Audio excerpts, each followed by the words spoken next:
Well, hello and an extremely warm welcome to my channel today. My name's Louise Savage of Louise Savage Muses. An extremely warm welcome if you are a first time viewer of my channel and my musings, and an equally warm welcome if you are a returning viewer.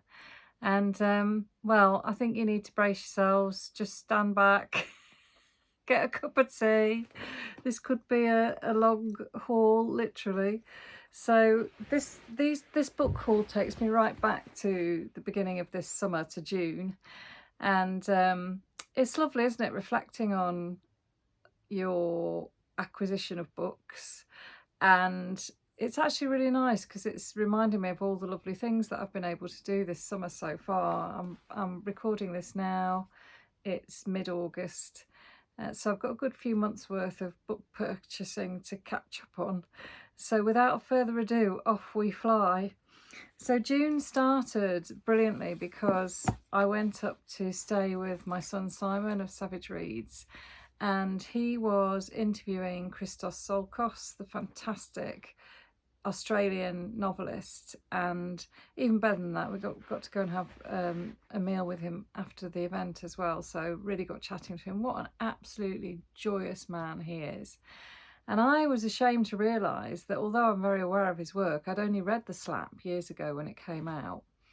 So he was there to talk about this book, which if you follow Simon's channel, you'll have heard him talking about quite a bit, which is called The In-Between. And it's the story of a gay couple who meet online, and they're older, and it's about the development of their relationship. And I haven't read it yet, so I can't speak for it, but it sounds wonderful, very tender. Simon isn't very happy about me reading this because he thinks I might be shocked by some of the sex scenes in it. He doesn't realise that I've probably lived. He's going to hate that. Anyway, I'm not going to edit it out. So anyway, so yeah, at some point I'm really looking forward to curling up with this particular beauty. But more kind of appealing to me in a way was one of his back catalogue books, which is called Damascus. And I hadn't been aware of this when it came out. It's quite a chunky tome, although it's the font's reasonably sized. And I love books that are retellings or focusing on the biblical or the development of early religion, because it's something that I did go attend a Sunday school when I was a child, but I don't have a very good knowledge of Bible stories, and I find them really intriguing. And also I'm an agnostic, possibly an atheist. I'm never quite sure. I think probably more the latter. But I do have a really keen interest in religion, and this book looks at the early days of Christianity. And the title in itself, I mean, I love anything to do with the Middle East, find all of that very fascinating. And I thought it might help me to understand some of the current fault lines that are happening in that part of the world. So I don't know much about this beyond that. I don't know what the plot is, but I think I'm going to meet a host of sort of very interesting characters. And what an amazing cover look. It really, some sumptuous looks sort of post-Renaissance painting with a horse. Somebody's fallen off their horse. It looks like there's a lot of conflict in this novel. And then Simon gifted to me this book, which is Straight Acting, The Many Queer Lives of William Shakespeare. And again, I love my Shakespeare. I went to see a fantastic production of Comedy of Errors by a group called the 3-Inch Fools. It was absolutely brilliant a few weeks ago. Open air performance, very, very funny. If they're touring all over the UK. I mean, I think they're doing about 100 venues over the summer. It looked like it was a great long list in their programme. So if you do get a chance to go and see them, I really, really recommend it. Even if you're not into Shakespeare. My husband isn't into Shakespeare, but he absolutely loved it. But anyway, so this is by Will Tosh, and I know Simon really enjoyed reading this and also interviewing Will about the book. So I presume it's pretty much what it says on the tin. It's looking at, the relationship between Shakespeare and whether or not he was homosexual, but also perhaps, I suspect, looking at maybe a take on that within his plays too. And Simon also gave me this as a gift, which is a proof copy. I'm assuming it's a proof copy. Yes, it is. Of the sequel to The Girl with the Louding Voice, Adunni is Back. What a fantastic cover. And I love the title, because if you watched my favourite females in fiction, you will know that Adunni is my favourite female. I just absolutely adore her as a character. And this, all I know about this is it takes place 4 years after the events of the previous novel, and I'm not going to say anything about the ending of that novel in case you haven't read it. But I do love, look at this, how's that for a tagline, hear her roar. So it looks as though, you know, she's going to be packing a punch again, this young lady. And I'm very, very much, in fact it says, first you fell in love with Adunni. Yes, I flipping well did. I think, I'm sure, I don't know whether it was Simon or someone else who told me a story that oh gosh, I've forgotten the author's name, Abidare, that's it. That Abidare had, her mum had loved the book so much that she'd said to Abby, please, please, please write a sequel. And I'm not sure that Abby had any intention of doing that. Now, I don't know whether that's an apocryphal story, something I've dreamt, but I think it's something that someone told me with some authority. So I think that's really interesting. Mums can be powerful, can't they, sometimes? So that they're all the sort of the books that I sort of acquired right at the very beginning of the summer. And then I've started to, on the advice of my son, to write inside the books or put a post-it to remind myself of where I got them from, because I'm terrible at remembering where these wonderful tomes come from. So this one tells me that I bought this in Oxfam in King's Heath. So I was in Birmingham, it must have been tail end of June, and went around the charity shops in King's Heath, because of course charity shops are brilliant places, aren't they, for acquiring books. And this is called The Black Dress, and it's by Deborah Moggach. Now, I read one of her novels, Tulip Fever. I haven't read any of her others, but I read that a few years ago now. And I think it's one of my favourite pieces of historical fiction. I absolutely loved it. I love tulips too, which kind of helped. So this is something very different. I think most of her other books are pretty contemporary. And oh, that's right, it's about somebody who attends a funeral and decides that, I think that's why it's called The Black Dress. She attends a funeral and decides that funeral's actually quite fun. So she decides to start going to more. And I just love that concept. It's a bit crackers, but also you can kind of see, I'm assuming, probably wrongly, yeah, that's right. How are you feeling when your decades-old marriage is over? So, so it is an older person who maybe is a little bit lonely. I don't know. I haven't read the book yet. And what a way to kind of sort of fill your time and find out about people and meet new people, but by attending a funeral. So I really like the concept of that. And I know she's written other books that are really quite light-hearted. So I'm looking forward to seeing whether she can make me smile. I think she will, because I think I like the way she wrote in the other book, and also I think the concept of this is quite funny. What else did I pick up from a charity shop? I picked up Eleanor Catton. I never know if it's Catton. I'm assuming it's Catton, not Catton. Her book Birnam Wood, which I've seen around an awful lot and was very tempted to buy originally when it first came out in hardback, but I thought, no, wait, bide your time, bide your time. And going back to Shakespeare, of course, Birnam Wood is a location in the tragedy of Macbeth. So I kind of assumed that this novel would have Macbeth connections, and indeed there is a quote from Macbeth from one of the supernatural scenes in the opening of the novel. So I think, you know, it'll be interesting to read and see if it's riffing around Macbeth in some way. I suspect it must be. I think it's a thriller from what I know.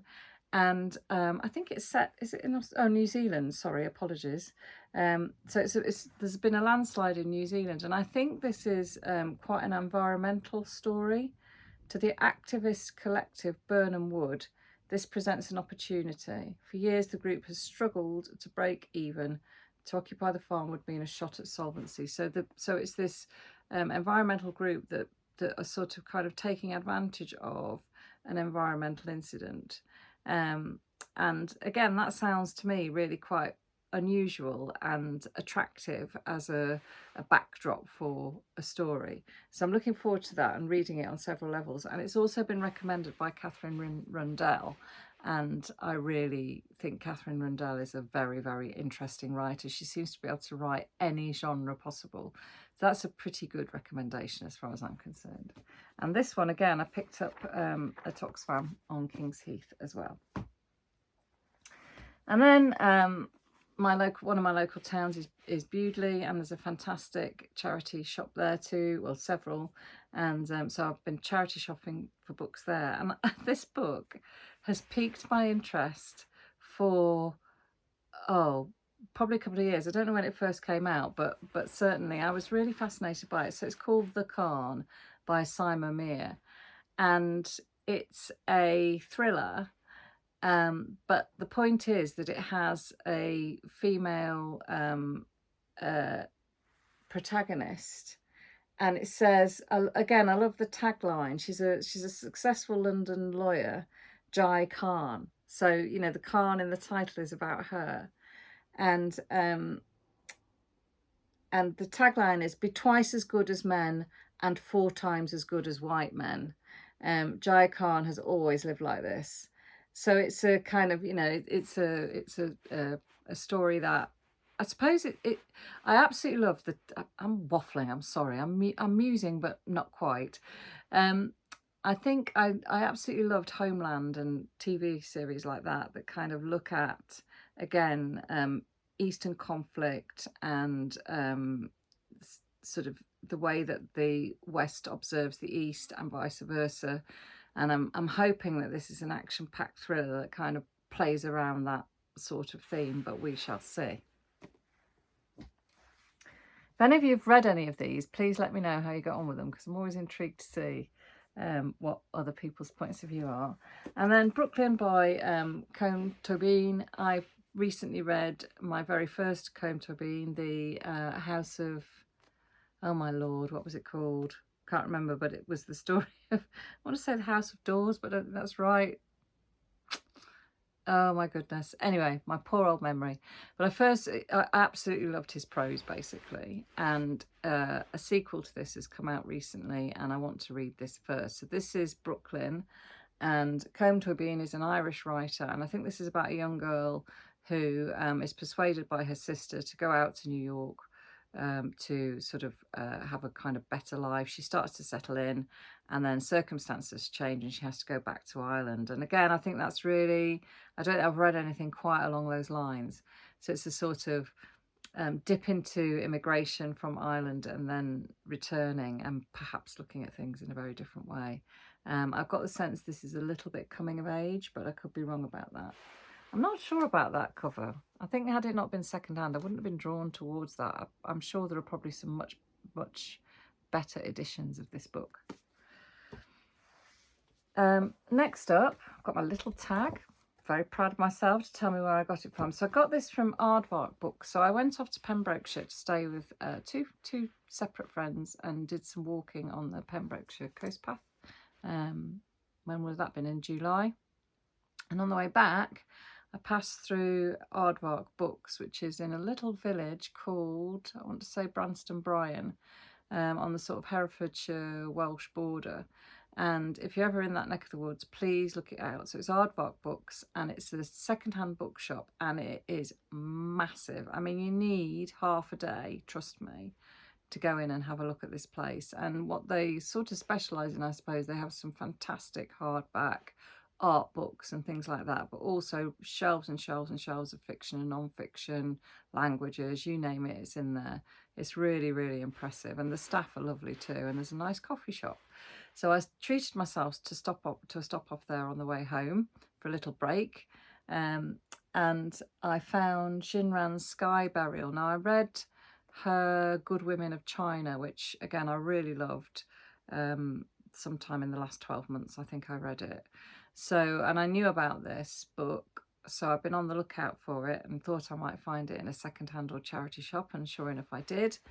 And this is called Sky Burial because I think when Xinran was a child, she was told a story about a man whose body was left. I think he was a soldier in Tibet somewhere, and his body was left and pecked by vultures, which reminds me of the Prometheus myth, if you know it.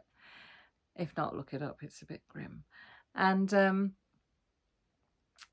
so this story had sort of frightened her as a child, and then I think when she's, you know, when she's well into womanhood in her 30s, she meets a woman who, I think the wife of this soldier, and the wife tells her story, and the wife went back to Tibet, I think, or went to Tibet to try and unravel what had happened to her husband. I hope that's right and it's not mother-son, but I think it's wife-husband.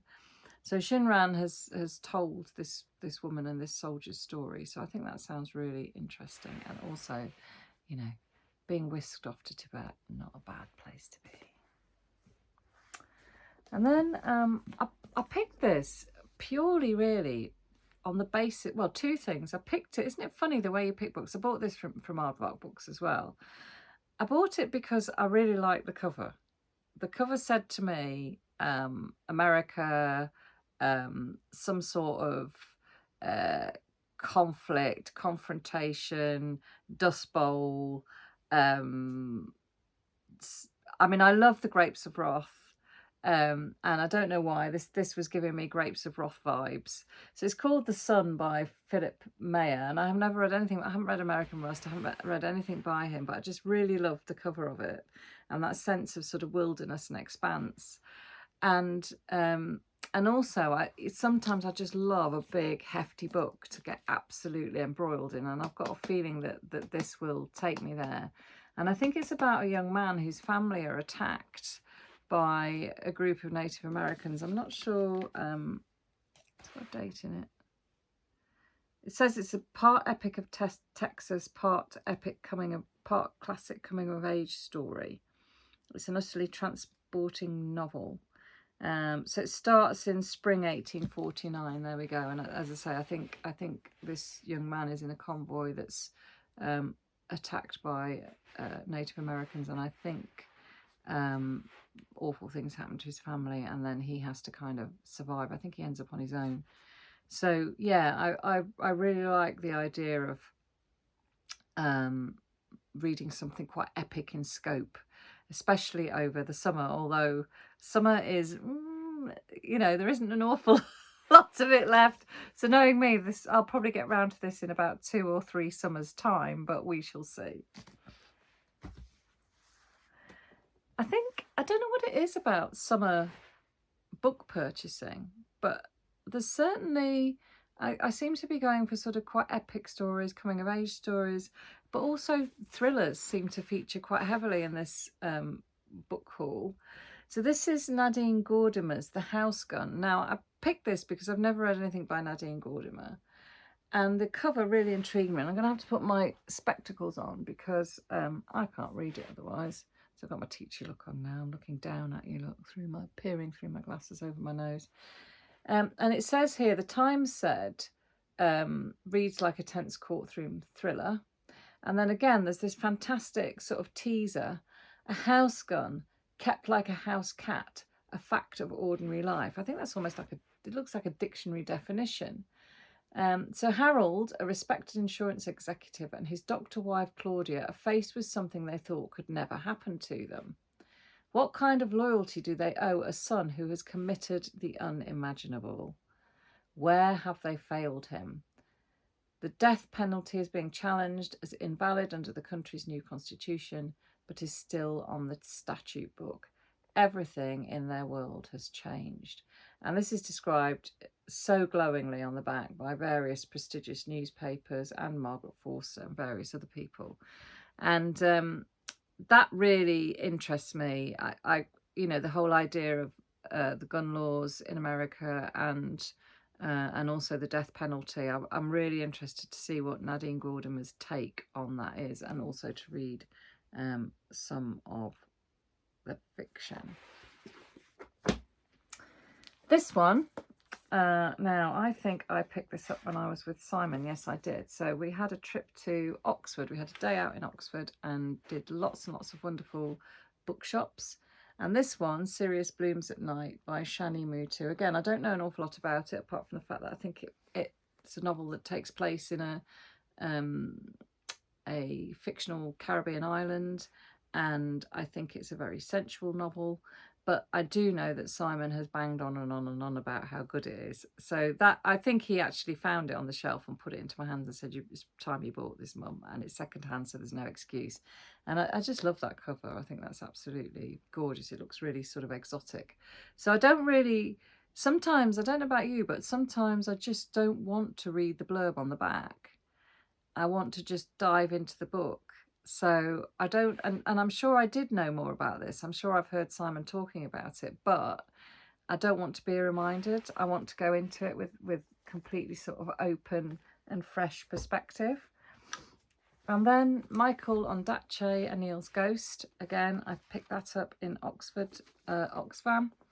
And I read The English Patient by Michael Ondaatje a long, long time ago and thoroughly enjoyed it, particularly the whole thing about, if you've read it, the wonderful copy of, I think it's Herodotus, isn't it? The ancient Greek textbook in that book.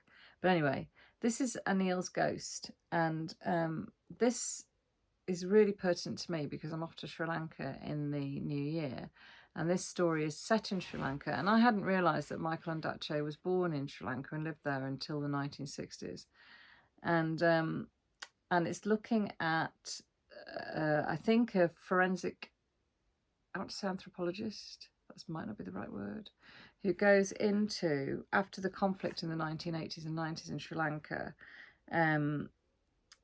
this character, Anil, is a young woman, Sri Lankan born, educated in England and America, who returns to Sri Lanka, as a forensic anthropologist, so trying to make sense of the story and I presume to kind of provide evidence for enquiries into the violence out there. This woman goes to do that job, and I just thought that sounded really, really interesting. And having really enjoyed Brotherless Night, the winner of the Women's Prize for Fiction this year, I thought this book might sit quite nicely with that reading experience. So yeah, that really appeals. And talking about the Women's Prize again, and again, this was from the Oxfam secondhand bookshop in Oxford. I bought Anne Enright's The Gathering, and again, I think this starts in a funeral. So there's a bit of that going on in this collection of stories as well, death and burial rites and all that kind of thing. And I think this is, I absolutely love The Wren, which was long-listed and shortlisted for the Women's Prize for Fiction this year. And the previous book, The Actress of Anne Enright that I'd read, I hadn't enjoyed so much, but I thought The Wren was magnificent, so I wanted to give her another try. And again, beyond this starting at a funeral, I don't really know anything about it, but I don't really want to. Again, I just want to sort of dive in. What is that on the front of the book? Oh, it's an old photograph. Oh, that's intriguing, isn't it? Look, with burn marks in it. It looks like cigarette burns or something. Ooh, reminds me a bit of the front cover of Carla by Colin Walsh, which I read very recently. And then I picked up in another bookshop in Oxford. This is the Book Stop, and they sell very, very cheap. This one was £3.99. Brand new books. They've got some absolutely superb books in there. And I've never seen the film Rosemary's Baby, and I don't really want to until I've read the book. So, and I know it's a kind of classic story. It's by by Levin. And again, I don't really know anything about it. I mean, I assume Rosemary has a baby, and I know it's American, but beyond that, I know nothing. So please don't, if you do comment, please don't give me any spoilers, but I am really intrigued to read this and see, because I know the film is very, very famous, and I suspect the book must punch a good story too. And then we went to a brilliant shop called Gulp Fiction in Oxford, which I really loved. And it was really funky, and again, fantastic staff. And the smell of coffee in that shop, the coffee looked incredible. So it's coffee shop and bookshop. and it's right in the market in the middle of Oxford. And this is by Elizabeth von Arnim, The Enchanted April. Now, I'm trying to, over the last few years, I've been trying to read books by women that kind of passed me by, that were written in the 60s, 70s, 80s, that I didn't kind of latch onto. And I've never read anything by her. And this one is set in Italy, which, of course, was the appeal. In fact, it might even be, is it set in Sicily? No, it's the Italian Riviera. And it's about three, I think, unmarried women spending a Mediterranean spring in the Mediterranean. Spending a spring in the Mediterranean. I imagine they're quite genteel. So I think I've no idea what to expect. But I just love that cover look with the open gate and the lady bent over the plants there, having a good old, I don't know whether she's having a sniff or she's pruning them or what she's doing. I love Italian gardens. I love the Italian landscape. And I'm really hoping this book is going to take me there. And then I picked up Patricia Highsmith's Carol in the same bookshop. Now, I read The Talented Mr. Ripley a few years ago, and also that's recently been televised absolutely beautifully in black and white. And so that piqued my interest in Patricia Highsmith. And I thought, rather than reading another of the Ripley novels, because there are others, I fancied choosing something a bit different. And again, I'm going to put my glasses on because I can't remember anything about this one. Therese is just an ordinary sales assistant working in a New York department store when a beautiful, alluring woman in her 30s walks up to the counter. Standing there, Therese is wholly unprepared for the first shock of love. Therese is an awkward 19-year-old with a job she hates and a boyfriend she doesn't love. Carol is a sophisticated, bored, suburban housewife in the throes of a divorce and a custody battle for her own need. It sounds brilliant. Wouldn't that, I mean, I don't know whether it has been made into a film, and it's 1950s New York as well. Well, that is going to take me on some ride, I think.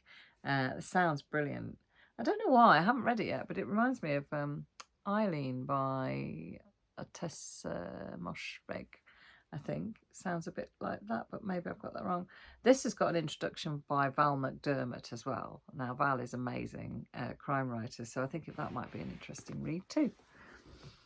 And then off to Cambridge, because Simon and I interviewed Mary Beard there, and I bought The 12 Caesars because this is a book that was written specifically for the American market and didn't really come out in the UK. I don't think it was published in the UK at all. And so I took the opportunity to grab this while I could. And I had read and talked about and was interviewing Mary Beard with Simon about her book Emperors of Rome, which I absolutely loved. And I was slightly concerned that this might be just a different version of that book, but it's not at all. What's absolutely wonderful, this is right up my alley. It's all about the emperors and their relationship with art, and I just love that idea. And it's got beautiful colour illustrations of all sorts of fantastic imperial artwork, images of emperors, not just from Roman times, but also from the Renaissance and so on. So I think this is going to be, when I feel I need a good old bit of academic stimulation, I think this is going to be what I'm after. And it says on the back, a fascinating and richly illustrated story of how images of Roman autocrats have influenced the look of power for more than 2,000 years. So that's wonderful, that relationship between the Roman emperors and power in the past with current attitudes towards power. Marvellous. And I just love the way Mary Beard writes. Sorry, I'm grovelling on the floor. Now, this book, I think I bought this in... Yes, I did. I'm trying to read my own writing. So I was recently in Essex and I was in Saffron Walden, and I went into a wonderful bookshop right in the centre of Saffron Walden called Arar Books. What a beautiful, beautiful shop. It was so well curated. And I do think it's really interesting the way that a bookshop reflects the inhabitants of a place, because I'm pretty sure that there are lots and lots of Cambridge dons living in Saffron Walden. There's also a sort of military connection. It's yeah, and the bookshop had the most fantastic selection of literary fiction and non-fiction, and it was utterly beautiful, and it was all painted this fantastic shade of pink. Don't let that put you off. It was a really sort of muted, beautiful colour on the outside and inside as well.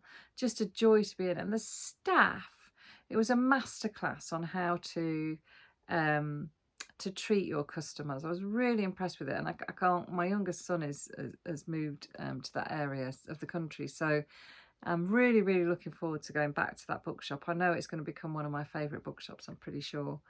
And I didn't really need to be buying any books, but I thought I'd better buy one. In fact, I actually bought some guidebooks as well for Sri Lanka, but I'm not going to show you those right now.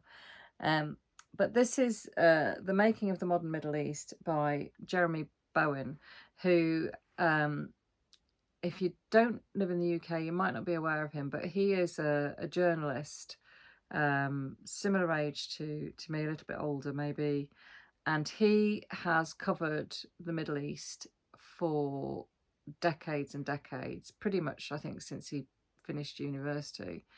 And what he doesn't know about Middle Eastern politics, frankly, is probably not worth knowing. And I just feel it's really important that we try and inform ourselves about those parts of the world. But I also have a massive admiration for war reporters and war correspondents, and he writes brilliantly. If you haven't read his war stories, it's really, really well worth a read. That was a previous memoir that he wrote, which looks at various different wars that he's covered, so things like the Bosnian War and so on, over the years. So I am really intrigued to read this. I'm not sure when I'll get around to it, but I have to be in the right, absolutely the right mood for this kind of book. I suspect I might come to it over the winter, again, when I need some brain food. This is the kind of thing that you read and you've got to have a little bit of space in your head.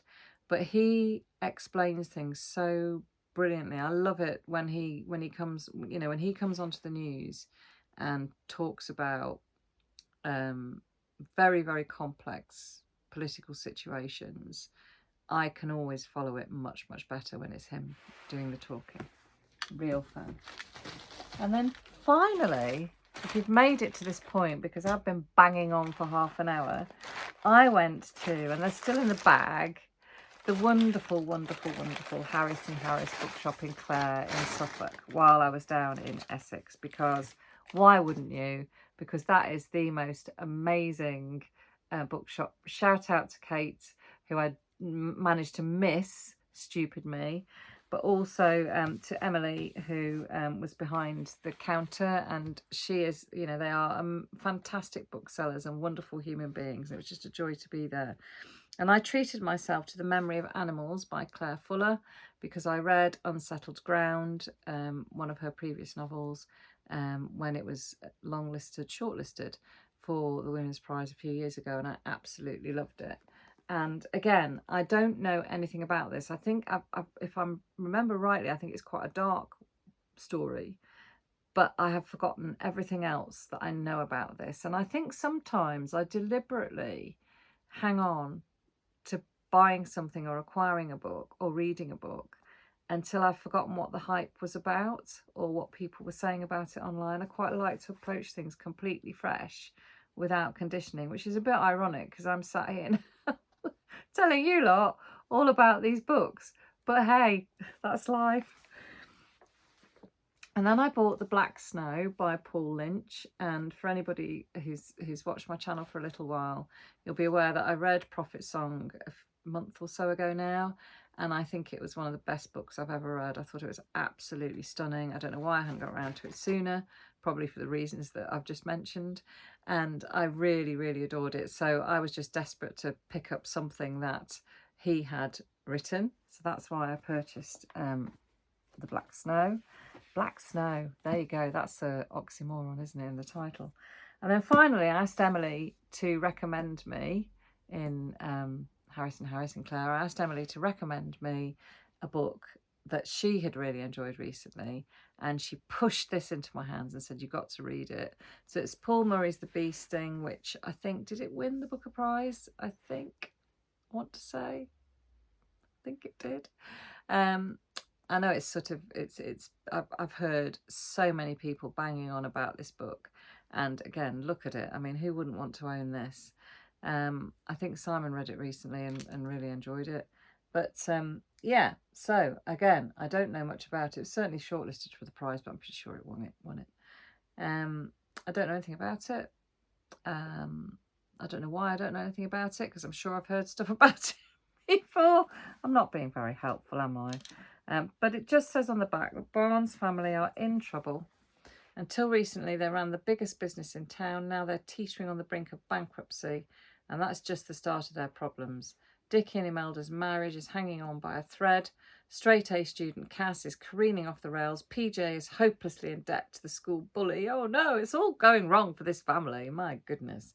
Meanwhile, the past is rising up to meet them, but everyone's too wrapped up in the present to notice disaster looming. So that just sounds like it's going to be a real yarn that I can absolutely get engrossed in. And, you know, there is something about Irish writing, isn't there, if we're honest? So, if you're still with me after 30 odd minutes, well done. You deserve some sort of medal. That was brilliant for me, selfishly, because it took me on a little tour of where I've been and you know, and who I've been there with and what I've been doing over the last few months. And I really need to just rein it in a little bit with my book purchasing. So I don't know when my next haul will be, but hopefully it won't be too long. Surely not. Although I've promised myself I'm going to start going to the library more. That's something I really want to do. I've got some lovely local libraries around where I live. So maybe I need to take you on a library tour before too long. Anyway, take care, everybody. I hope you've acquired some wonderful books too over the last few months. And I hope your bookshelves are groaning and giving you lots of pleasure. And look forward to speaking to you all again very, very soon. Bye.